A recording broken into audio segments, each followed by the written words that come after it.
আপুনি যে বৰ ফেচবুকত পোষ্ট দি থাকে বা ভিডিঅ' দি থাকে আপোনাৰ লগ ফ্ৰেণ্ড বুলি বা আপোনাৰ কোনোবা লগ বন্ধুৰ ফটো ভিডিঅ' এইবোৰ দি থাকে বা আপুনি যাৰ লগত দিনটো বেছিভাগ সময় কটায়, যাৰ লগত বেছিভাগ টাইম দিয়ে, সময় দিয়ে, আপুনি ভাবিছে নেকি তেওঁলোকে আপোনাৰ বিপদত সহায় কৰে বুলি বা সহায় কৰিবলৈ চেষ্টা কৰে বুলি? প্ৰায় 80% মানুহেই তেনেকুৱা নিজৰ লাভৰ বাবে আপোনাৰ কাষত থাকে, কিন্তু আপোনাৰ বেয়া দিনত কোনো নাহে। এইটো চিৰসত্য কথা। আপুনি চাব পাৰে প্ৰমাণ, কেতিয়াবা হয়তো পাব, আপুনি চাব কেতিয়াবা হয়তো আপুনিও প্ৰমাণ পাব।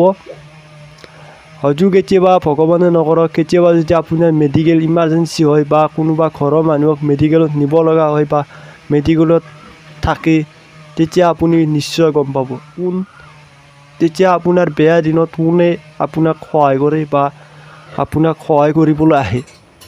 তেতিয়া হয়তো আপোনাৰ সেই বেয়া দিনত আপোনাৰ ফেচবুকত লগৰবোৰৰ ফটো দিয়া বা বেছিভাগ সময় কটোৱা মানুহবোৰ নাপাব চাগে।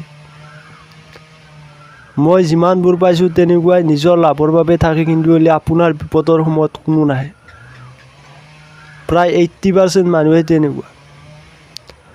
আপুনি যাওক, ভগৱানে নকৰক যদি কিবা মেডিকেল ইমাৰ্জেঞ্চি হয়, তেতিয়া আপোনাৰ বিপদ হয়, তেতিয়া হয়তো আপোনাৰ ওচৰত থাকিব অকল মা দেউতা বা ঘৰৰ খুৰা খুৰী, তেনেকুৱা দাদা বাইদেউহঁত থাকিব, কিন্তু আপোনাৰ লগৰ কোনো নাথাকে।